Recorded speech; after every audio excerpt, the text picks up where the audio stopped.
நட்புகளே, உறவுகளே, நியாயக்காரன் மீடியா நண்பர்களே, டெல்லியில் போராடி வரும் போராட்டக்காரர்கள் அந்நிய நாட்டு கைக்கூலிகளா அல்லது இந்த போராட்டக்காரர்கள் தீவிரவாதிகளா? மோடி ஆட்சியை கவிழ்க்க அந்நிய நாட்டு சதியா? நல்லாட்சி நடத்தி வரும் பிஜேபி கட்சிக்கு களங்கத்தை ஏற்படுத்தி தீய சக்திகள் ஆட்சியை கைப்பற்றுவதற்காக நடைபெறும் முயற்சியா? அப்படியானால் இந்த போராட்டத்திற்கு தலைமை தாங்கும் தலைவர்களெல்லாம் அந்நிய நாட்டு கைக்கூலிகளா? இந்த போராட்டத்தில் இருக்கக்கூடிய உண்மை என்ன? இந்த போராட்டம் ஆட்சியை கைப்பற்றுவதற்காக நடைபெறும் அந்நிய நாட்டு சூழ்ச்சியா அல்லது நீதிக்காக களமிறங்கக்கூடிய உள்நாட்டு மக்களின் புரட்சியா? இதையெல்லாம் இந்த செய்தி தொகுப்பில் விரிவாக பார்க்க இருக்கிறோம் நண்பர்களே. நட்புகளே, உறவுகளே, நியாயக்காரன் மீடியா நண்பர்களே, இன்றைக்கி டெல்லியில் மிகப்பெரிய போராட்டம் நடந்துக்கிட்டு இருக்கு. இந்த போராட்டத்தை பொறுத்த வரைக்கும் என்ன, இது அந்நிய நாட்டு சதி.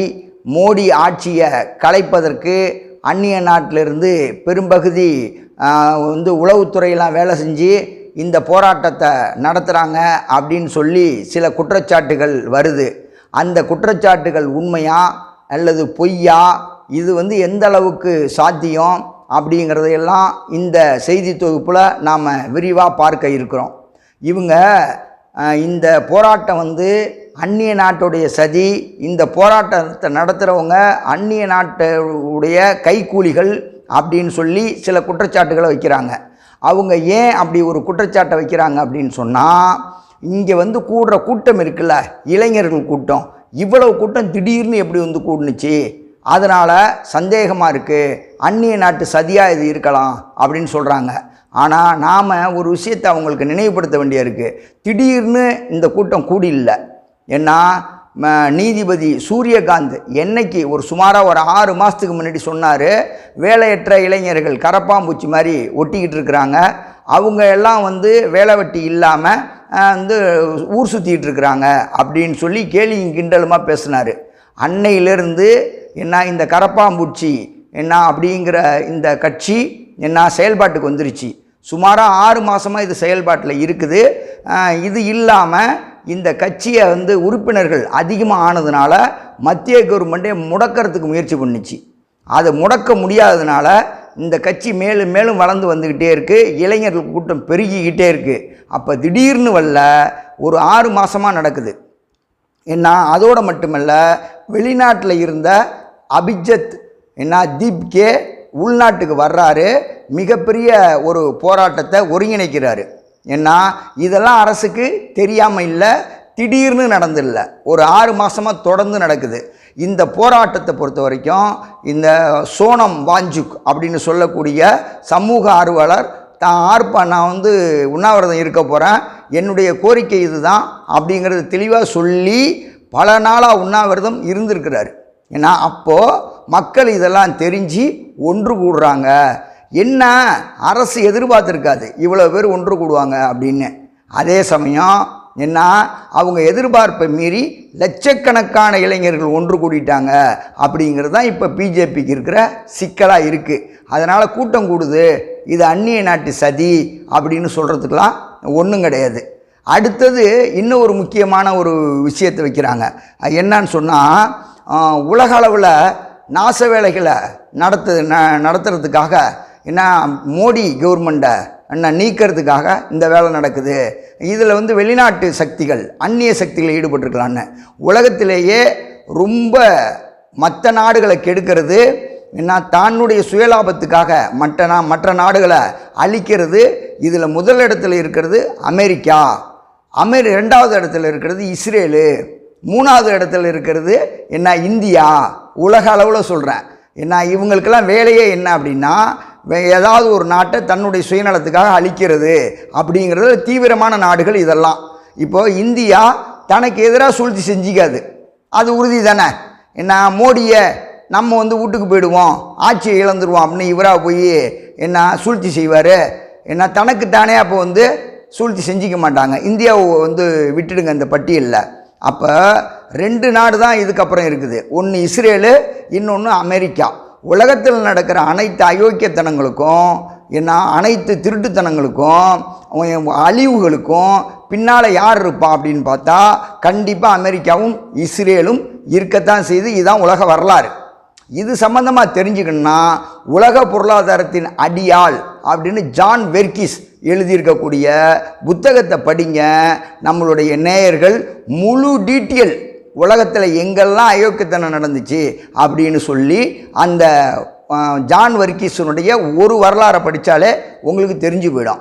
அப்போ இந்த அமெரிக்காவும் இஸ்ரேலும் இந்தியாவில் ஆட்சி மாற்றத்தை கொண்டு வரணும் அப்படிங்கிறதுக்காக இவங்களை வச்சு ஒரு போராட்டத்தை நடத்துகிறாங்களான்னு பார்த்தா அப்படி நடக்க வாய்ப்பு இல்லை. என்ன காரணம்னா அமெரிக்காவை கேட்டு தான் மோடிஜி என்ன பண்ணுறாரு, நல்லாட்சியை நடத்துகிறாரு. அமெரிக்காவை கேட்டு தான் நாங்கள் வந்து ஆயில் வாங்கலாமா வேணாமா, இந்த மாதிரி வந்து எங்களுக்கு எங்கே போய் பெட்ரோல் வாங்கிறது, ரஷ்யாவில் பெட்ரோல் வாங்கலாமா வேணாமா அப்படின்னு கேட்டு நடத்துகிறாரு. அது மட்டும் இல்லை, பாகிஸ்தானில் சண்டை வந்தால் கூட நீங்கள் வந்து சமாதானம் பண்ணுவீங்கன்னு ரகசியமாக சொல்லி அதை வந்து இவர் ட்ரம்ப்பு வெளியில் சொல்லி அதுக்கெல்லாம் கூட எதிர்த்து அறிக்கை விடாமல் மௌனம் காத்து அந்தளவுக்கு அடிபணிஞ்சு போய் என்ன செய்கிறாரு, மோடிஜி ஆட்சி செய்கிறாரு. அப்போ மோடியை விட ஒரு விசுவாசமான ஆள் ட்ரம்ப்புக்கோ அமெரிக்காவுக்கோ கிடைக்காது.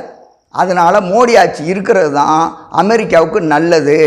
அதனால் என்ன செய்வாங்க, அமெரிக்காக்காரங்க உள்நாட்டு கழகத்தை உள்நாட்டு குழப்பத்தை ஏற்படுத்த மாட்டாங்க. அதேமாதிரி இஸ்ரேலுக்கு இவர் போய் என்ன செஞ்சார்னா சுற்றுப்பயணத்தின் போது என்னுடைய தாய் நாட்டுக்கு வந்திருக்கிறேன் அப்படின்னு சொல்லி தன்னுடைய இன பாசத்தை கொண்டாடினார். உலகத்திலேயே இதுவரைக்கும் இஸ்ரேல் அந்த மாதிரி யாருமே சொன்னதில்லை, மோடி சொன்னார். ஏன்னா மோடியினுடைய வகராக்கள் உண்மையிலேயே வந்து அங்கே தாய் தேசத்திலிருந்து இஸ்ரேலிருந்து அது பக்கத்தில் இருந்து வந்தவங்க தான். அதனால் இவர் என்ன செஞ்சார், அந்த தாய் பாசத்தில் இந்த மாதிரி நாங்கள் வந்து தாய் நாட்டுக்கு நான் வந்திருக்கிறேன் அப்படின்னு சொல்லி சொன்னார். அதோடு மட்டுமில்லை, இந்தியாவுடைய இஸ்ரேல் கூட இவர் வந்து இந்தியாவுக்கு அதாவது இவர் ஆட்சிக்கு வந்தோடனே நிறைய வந்து என்ன செஞ்சுருக்கிறாரு, ஃப்ளெக்சிபிளான பல சட்டங்களை கொண்டு வந்திருக்கிறாரு, வர்த்தகத்தை மேம்படுத்தியிருக்கிறாரு. ஏன்னா இந்தியாவை வந்து இஸ்ரேல் அங்கீகரிக்காமல் இருந்தது, மோடி வந்தோடனே அங்கீகரித்தார், வர்த்தகத்தை மேம்படுத்தினார், ஒப்பந்தத்தை அதிகப்படுத்தினார். இந்த மாதிரி இஸ்ரேலுக்கு பல நன்மைகளை மோடிஜி செஞ்சுருக்கிறாரு. மோடி ஆட்சிக்கு வந்தது இஸ்ரேலுக்கு பெரிய சாதகமான விஷயம். இந்த போரில் கூட பல்வேறு விதங்களில் இந்தியா மறைமுகமாக உதவிக்கிட்டே இருக்குது.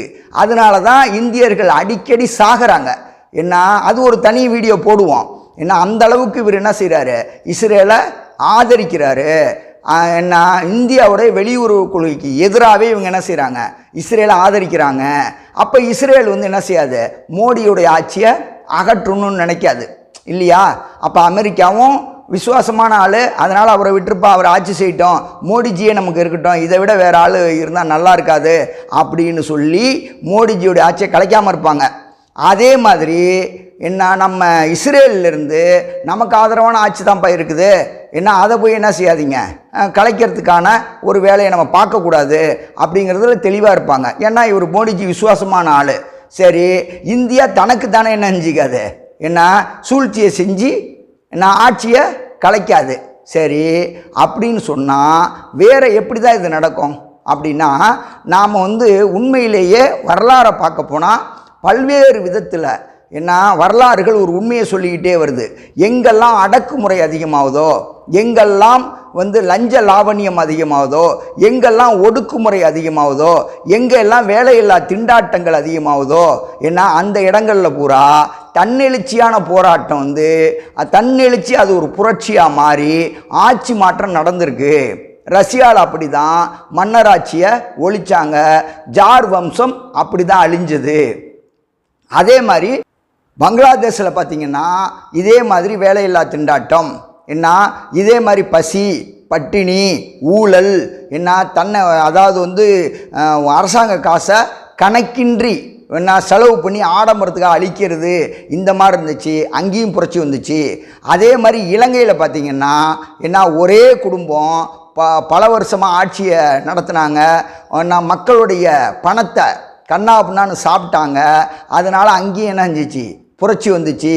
அதேமாதிரி இந்தியாவில் இப்போ வந்து மத வன்முறைகள் அதிகமாகிடுச்சு, வேலையில்லா திண்டாட்டம் அதிகமாகிடுச்சு. அதோடு மட்டுமல்ல, என்ன உங்களுக்கு வந்து ஒவ்வொருத்தவங்களும் அரசாங்க காசை நிறைய சாப்பிட ஆரம்பிச்சிட்டாங்க, சுகமாக வாழ ஆரம்பிச்சிட்டாங்க. ஊழல் மலிஞ்சு போச்சு.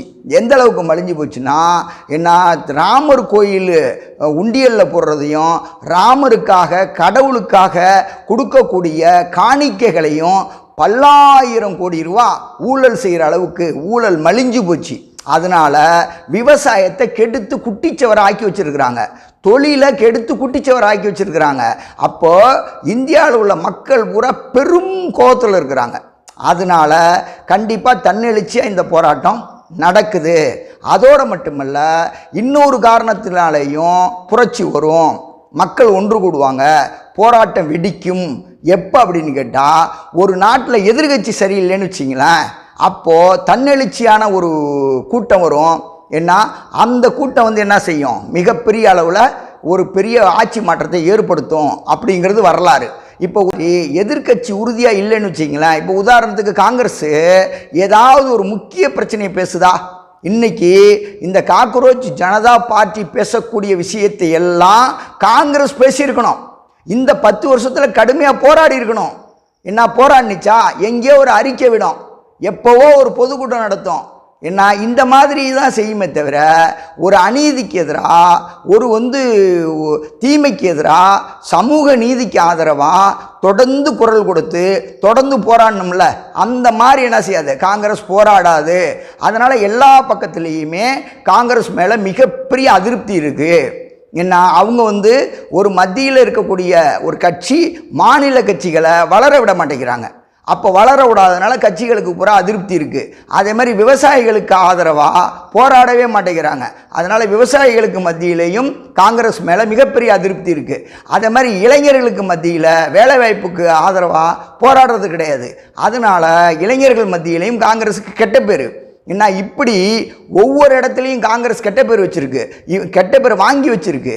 அதோடு மட்டுமல்ல, இப்போ மத வன்முறைகள் இவ்வளோ நடக்குது இல்லையா, இத்தனை பள்ளிவாசலை இடிக்கிறாங்க இல்லையா, இத்தனை சர்ச்சுகளை இடிக்கிறாங்க இல்லையா, எங்கேயாவது உடனடியாக ஒரு போராட்டத்தை அறிவித்து நாடு தழுவிய அளவுக்கு காங்கிரஸ் வந்து போராடணும்ல. அதனால கிறிஸ்தவர்கள் என்ன செய்கிறாங்க, இந்த காங்கிரஸ் மேலே கோபமாக இருக்கிறாங்க, ராகுல் மேலே கோபமாக இருக்கிறாங்க. முஸ்லீம்கள் என்ன செய்கிறாங்க, ராகுல் மேலே கோபமாக இருக்கிறாங்க, என்ன காங்கிரஸ் மேலே கோபமாக இருக்கிறாங்க. அப்போ முஸ்லீம்கள், கிறிஸ்துவர்கள், விவசாயிகள், இளைஞர்கள், தொழிலாளர்கள் இவ்வளவு பேர் கோபத்தில் இருக்கிறாங்க. அப்போ வந்து பிஜேபி அநியாயம் செய்து காங்கிரஸ் அதை கேட்கல அப்படின்னு வரும்பொழுது, கண்டிப்பாக கேட்கக்கூடிய கரையாங்கட்சியாக இருந்தாலும் சரி, அல்லது வந்து காக்ரோச் பார்ட்டியாக இருந்தாலும் சரி, அல்லது வந்து உங்களுக்கு வந்து பூராங்கட்சியாக இருந்தாலும் சரி, மக்கள் என்ன செய்வாங்க, ஆதரிக்கத்தான் செய்வாங்க.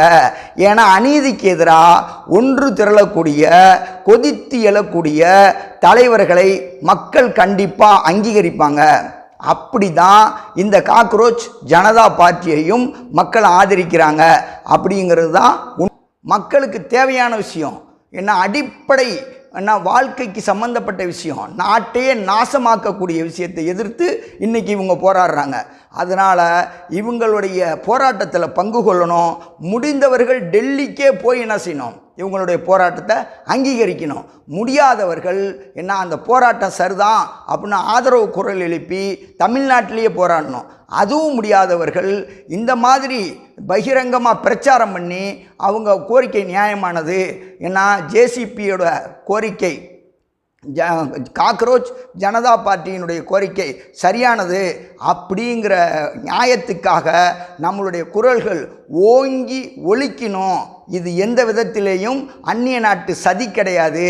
என்ன நீதிக்கான போராட்டம் தான் இப்போ டெல்லியில் நடக்குது அப்படிங்கிற செய்தியை நாம் மக்களுக்கு அவசியம் சொல்ல வேண்டிய காலகட்டாயத்தில் இருக்கிறோம். அப்படிங்கிற செய்தியை நாம் சொல்ல வேண்டியிருக்கு. நன்றி. இது போன்ற செய்திகளை தெரிந்து கொள்ள நியாயக்காரன் மீடியா சேனலை சப்ஸ்கிரைப் செய்யவும்.